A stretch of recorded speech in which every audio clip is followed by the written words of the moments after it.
Never before offer national హైవేపై ఆకర్షణీయమైన commercial plots గజం కేవలం 5,999 రూపాయలకే. నమస్తే, వెల్కమ్ టు సుమన్ టీవీ. నేను మానస. బంగారం విషయంలో భారతదేశం ఒక గొప్ప జాక్ పాట్ కొట్టిందని చెప్పొచ్చు. ఎందుకంటే భారీ మొత్తంలో బంగారు నిల్వలు ఒడిశాలో ఉన్నాయని చెప్పేసి జియోలాజికల్ సర్వే ఆఫ్ ఇండియానే చెబుతోంది. సో దీనికి సంబంధించి మాట్లాడడానికి మనతో పాటు సిద్ధంగా ఉన్నారు జూమ్ కాల్లో అనలిస్ట్ మామిడి గిరిధర్ గారు. మాట్లాడదాం. మామిడి గిరిధర్ గారు, నమస్తే అండి. నమస్తే అమ్మ. నమస్తే. భారీ మొత్తంలో ఒడిశాలో బంగారు నిల్వలు ఉన్నాయని చెప్పేసి జియోలాజికల్ సర్వే ఆఫ్ ఇండియా చెప్తోంది. సో దీని గురించి మీరేం చెప్తారు? తప్పకుండా అమ్మ. మనకు రీసెంట్ గా మనం చూసామంటే మన దేశంలో చాలా ఖనిజాలు మనకు ఉన్నాయని చెప్పి బయటపడుతున్నాయి.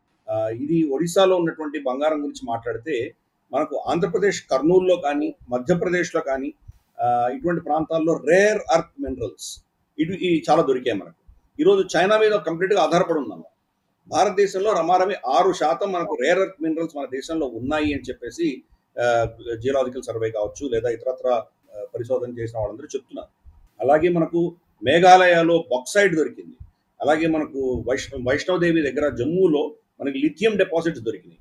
కాబట్టి గుజరాత్లో కూడా ఏవో ఖనిజాలు దొరికాయని చెప్తున్నారు. ఇప్పుడు లేటెస్ట్గా ఒడిశాలో వచ్చినటువంటి ఫైండింగ్ ఏదైతే బహుశా 10 నుంచి 20 టన్నుల దాకా ఉండొచ్చు అంటున్నారో, ఇది అఫ్ కోర్స్ ఇంకా చాలా స్టడీ చేయాలి.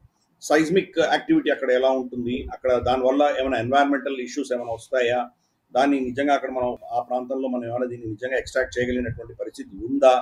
ఎందుకంటే ఇక్కడ ఏమవుతుందంటే మనకు రిజర్వ్డ్ ఫారెస్ట్ అటువంటి ప్రాంతాల్లో కనుక మనం దాన్ని ఎక్స్ట్రాక్ట్ చేసే ప్రయత్నం చేస్తే మనకు పర్యావరణ అంతా నాశనం అయ్యేటువంటి ప్రమాదాలు ఉంటాయి.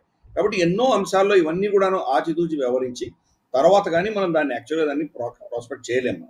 కాబట్టి స్టేట్మెంట్స్ వస్తూ ఉంటాయి. వచ్చిన ప్రతి స్టేట్మెంట్ కంప్లీట్గా మనకు అది ఇమ్మీడియట్గా మనకు రిజల్ట్ వస్తుంది అనుకోవడం చాలా తప్పు.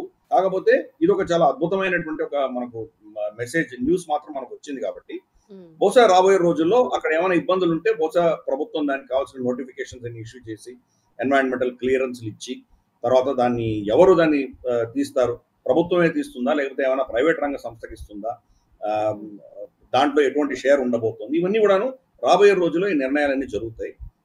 కానీ మన దేశంలో ఇంత విరివిగా ఇప్పుడు ఈ ఖనిజాలన్నీ రావడానికి వెనకాల ఉన్నటువంటి కారణం కూడా మనం అర్థం చేసుకోవాలి. క్రమేపీ భారతదేశం డీడాలరైజేషన్ దృష్ట్యా వెళ్తున్నాం. మనం డాలర్ నుంచి దూరం వెళ్ళిపోయేటువంటి ప్రయత్నం చేస్తున్నాము. మన రూపాయితోటే ట్రేడింగ్ చేసేటువంటి వెసులుబాటు కలిగించుకుంటున్నాం మనము. అలాగే మన బంగారు నిల్వలు పెంచుకుంటున్నాం. మోదీ గారి ప్రభుత్వం వచ్చేసరికి రమారమి 400-450 టన్నుల బంగారం మనకు భారతదేశంలో ఉండేది. మన అంటే ప్రభుత్వ నిలువలు భారతదేశంలో ఇంకా చాలా ఉంటుంది, కానీ భారతదేశంలో నిలువలు రమారమి అంత ఉండేది. గత 11 సంవత్సరాల్లో రమారమి దాన్ని డబుల్ చేశారు. ఇప్పుడు ఆల్మోస్ట్ 900 టన్నుల బంగారం ఈరోజు ఆర్బీఐ దగ్గర ఉంది. వాటిల్లో కూడా విదేశీ బ్యాంకుల్లో పెట్టినవన్నీ మళ్ళీ వెనక్కి తెచ్చేసుకుంటున్నాం. అలాగే ఇప్పుడు ఒడిశాలో ఈ ఖనిజాలు దొరికాయని చెప్పడం ఇవన్నీ కూడా దీన్ని మళ్ళీ కనుక మనం దాన్ని ప్రాసెస్ చేసి దాన్ని తీసుకురాగలిగితే దాంట్లో కొంత శాతం కనీసం అంటే ఒక 15-20% ప్రభుత్వం దగ్గర ఉంటాయి. ప్రపంచంలోనే ప్రైవేట్గా వ్యక్తులు కొనుక్కునేటువంటి బంగారం ఏదైతే కొనుక్కుంటారో అది భారతదేశమే హైయెస్ట్ రేట్ ఉన్నది. అఫ్ కోర్స్ ప్రభుత్వాలు కొనడంలో మనకు చైనా ఇతరత్ర కొన్ని దేశాలు చాలా ఎక్కువ కొంటున్నాయి అవి. కానీ వ్యక్తులు మనకు మనుషులు కొనుక్కునేటువంటి అంటే ప్రైవేట్గా కొనుక్కునేటువంటి బంగారం మన దేశంలో చాలా ఎక్కువ ఉంటుంది. కాబట్టి ఈ యొక్క ఏదైతే మనకు geological survey of India report ఏదైతే చెప్తుందో తప్పకుండా ఆ దిశగా మనకు సూచన ఇస్తున్నది. ఇప్పుడు ఆల్మోస్ట్ 880-890 టన్నులు మనకు బంగారం ఆర్బీఐలో ఉంటే రాబోయే రోజు అది 1000-1200 టన్నుల దాకా వెళ్ళిందంటే అప్పుడు మన రూపాయికి విలువ పెరుగుతుంది. రూపాయి యొక్క కెపాసిటీ పెరుగుతుంది, దాని యొక్క వాల్యుయేషన్ ఇంటర్నేషనల్ మార్కెట్లో పెరుగుతుంది. అప్పుడు మనం రూపాయితో ట్రేడ్ చేస్తున్నామంటే కనుక ప్రపంచంలో దాన్ని వీళ్ళకింత బంగారం ఉన్నది, వీళ్ళకింత నిధులు ఉన్నాయి, వీళ్ళకింత ఆస్తులు ఉన్నాయి, కాబట్టి దీనికి విలువ ఉంది. ఒకవేళ రేపు ఇది పతనం చెందితే కనుక మనం భారతదేశం నుంచి బంగారం అడగవచ్చు లేదా లిథియం అడగవచ్చు. కాబట్టి ఈ భారతీయ రూపాయికి విలువ ఇప్పుడున్న దానికంటే ఎక్కువ ఉన్నది అని చెప్పి ఇన్వెస్టర్స్ కూడా వచ్చేటువంటి అవకాశాలు ఉన్నాయి. అందుకని ఈ ఏవైతే మనకు న్యూస్లు వస్తున్నాయో ఇవన్నీ కూడాను దాని దిశగా మనం అర్థం చేసుకోవాలి. డీడాలరైజేషన్ దిశగా అర్థం చేసుకోవాలి. రాబోయే రోజుల్లో బహుశా ఇది కనుక మనం ఎక్స్ట్రాక్ట్ చేసి తక్కువ ఖర్చులో మనం ఎక్స్ట్రాక్ట్ చేయగలిగితే తప్పకుండా ఇది మన రూపాయిని బలపరుస్తుంది, మన దేశంలో ఉన్నటువంటి కొనుగోళ్లు కూడా బలపరుస్తుంది. అంటే గిరిధర్ గారు, ఇంత ఎక్కువ మొత్తంలో బంగారు నిక్షేపాలు ఒడిశాలో బయటపడడానికి రీజన్స్ ఏమై ఉండొచ్చు? అంటే హిస్టారికల్ గా కావచ్చు, జియోగ్రఫికల్ గా కావచ్చు. మనకు దేశవ్యాప్తంగా చాలా ప్రాంతాల్లో బంగారం ఉండేదమ్మా. ఈరోజు మొదటిసారి బంగారం అక్కడ దొరికిన విషయం కాదు కదా. మనకి ఎన్నో రాజ్యాలు ఉండేవి, ఎన్నో చక్రవర్తులు వచ్చారు మనకు. అప్పుడు మనందరూ బంగారంతోటే కదా వాళ్ళ నాణ్యాలన్నీ ముద్రించుకున్నారు వాళ్ళు. బంగారు ఆభరణాలు ఉండేవి మన దగ్గర. బంగారం అనేది మనకు స్వర్ణ గౌరి అని పిలిచేవాళ్ళం మనం. కాబట్టి మనకు ఆ బంగారం అనేది మన దేశ సంస్కృతిలో ఉంది. ఇన్ఫాక్ట్ మనకు ఈరోజు అమెరికాలో అమెరికన్ ప్రభుత్వం దగ్గర 8,800 టన్నుల బంగారం వాళ్ళ దగ్గర ఉంటే, మన భారత స్త్రీలు వాళ్ళ మెడలలో వాళ్ళు వేసుకునేటువంటి ఆభరణాలు 25,000 టన్నులు మన దగ్గర ఉంది. అంటే అమెరికా కంటే కూడా 3 రెట్లు ఎక్కువ బంగారం మన స్త్రీల దగ్గర ఉంది. ఇంకా మన ఆలయాల గురించి చెప్పక్కర్లేదు. తిరువనంతపురం మన పద్మనాభ స్వామి ఆలయం కావచ్చు, వైష్ణోదేవి కావచ్చు, తిరుమల కావచ్చు. కాబట్టి మన దగ్గర చాలా నిధులు ఉన్నాయి. కాబట్టి ఇది ఏదో ఒక్క ఒడిశాలో వస్తేనే దానివల్ల జరుగుతుంది అన్న విషయం కాదు కదా.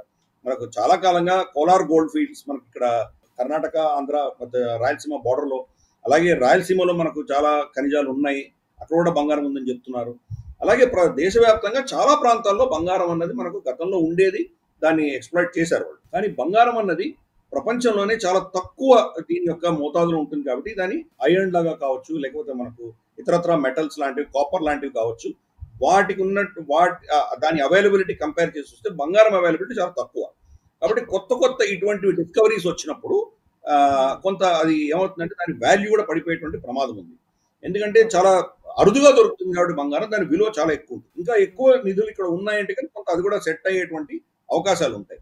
కాబట్టి ఇప్పుడు ఒడిశాలో దొరికింది అంటే రేపు ఇంకొక దొరకదని మనకి ఏం గ్యారంటీ లేదు. వేరే రాష్ట్రాల్లో కూడా మనకు దొరకవచ్చు. ఇది జియోలాజికల్ సర్వే ఆఫ్ ఇండియా దీన్ని చెక్ చేస్తోంది. ప్రస్తుతానికి ఒడిశాలో దొరికింది. ఒడిశా కావచ్చు, ఇప్పుడు ఆంధ్ర కోస్ట్ కూడా దొరికినా మనం ఆశ్చర్యపడక్కర్లేదు. ఎందుకంటే అలూవియల్ సాయిల్, నదులన్నీ కూడాను మనకు బంగాళాఖాతంలో కలుస్తూ ఉంటాయి కాబట్టి చాలా అక్కడి నుంచి మినరల్స్ అన్ని ఇక్కడ వచ్చి డిపాజిట్ అయ్యి ఎంతో కాలంగా ఈ టెక్టానిక్ మూవ్మెంట్స్ లో కొంత మార్పులు వచ్చినప్పుడు ఇవన్నీ వచ్చేటువంటి అవకాశాలు ఉన్నాయి. అలాగే హిమాలయాలు ఉండొచ్చు. హిమాలయాలు ఎత్తైన పర్వతాలు, చాలా కఠినమైనటువంటి ప్రాంతాలు, అక్కడంతా వెళ్ళి మనం చెక్ చేయడం చాలా కష్టం. కాబట్టి రాబోయే రోజుల్లో, దశకాల్లో క్రమేపీ మనం ఈ చెక్ చేసుకుంటూ వెళ్ళామంటే ఎక్కడో మనకు తప్పకుండా ఇంకా ఖనిజాలు దొరికేటువంటి అవకాశాలు ఎక్కువ ఉన్నాయి మనకు. ఇంతవరకు మనం పెద్దగా దాని గురించి పట్టించుకోలేదు. ఇప్పుడిప్పుడే దాని గురించి ఫోకస్ పెట్టింది భారత ప్రభుత్వం. అందుకనే గత 2-3 సంవత్సరాల్లో ఇన్ని దొరికాయి మనకి. సడన్ గా మన దేశంలో ఉన్నటువంటి ఖనిజాలన్నీ బయట పడుతున్నాయి. ఈరోజు ఒడిశాలో దొరికింది, రేపు ఇంకొక దొరకదు అని చెప్పి మనం చెప్పలేం దాన్ని.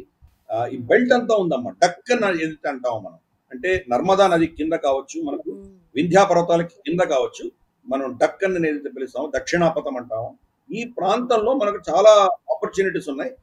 ఇటువంటివి బహుశా మనకు దొరికేటువంటి ఇంకా అవకాశాలు ఉన్నాయి.